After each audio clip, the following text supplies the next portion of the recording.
श्रीविष्णु शान्ताकार मन्त्रः शान्ताकारम् भुजगशयनम् पद्मनाभम् सुरेशम् विश्वाधारम् गगनसदृशम् मेघवर्णम् शुभाङ्गम् लक्ष्मीकान्तम् कमलनयनम् योगविधानगम्यम् वन्दे विष्णु भवभयहरम् सर्वलोकैकनाथम्। ॐ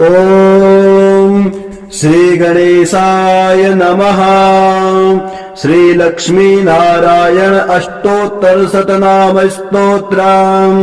श्रीर्विष्णु कमला साराङ्गे लक्ष्मीर्वैकुण्ठनायकः पद्मालया चतुर्बाहुः क्षीराब्धितनयाच्युतः इन्दिरा पुण्डरीकाक्षा रमा गरुडवाहनः भार्गवी शेषपर्यङ्को विशालाक्षी जनार्दनः स्वर्णाङ्गी वरदो देवी हरिरिन्दुमुखी प्रभुः सुन्दरी नरकध्वंसी लोकमाता मुरान्तकः भक्तप्रिया दानवारिः अम्बिका मधुसूदनः वैष्णवी देवकी पुत्रो रुक्मणी केशिमर्दनः वरलक्ष्मी जगन्नाथः कीरवाणी हलायुधः नित्या सत्यव्रतो गौरी सौरिः कान्तः सुरेश्वरः नारायणी हृषिकेशः पद्महस्तात्रिविक्रमः माधवी पद्मनाभश्च स्वर्णवर्णानिरीश्वरः सती पीताम्बरः शान्ता वनमाली क्षमानगः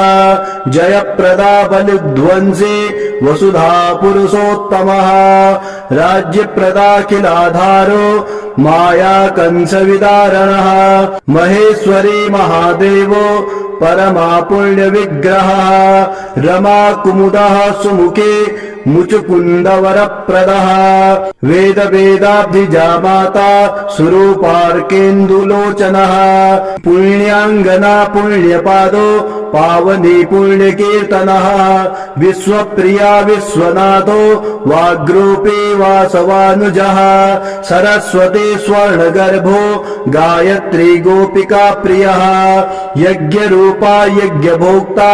भक्ताभीष्टप्रदा गुरुः स्तोत्रक्रिया स्तोत्रकारः सुकुमारी सवर्णकः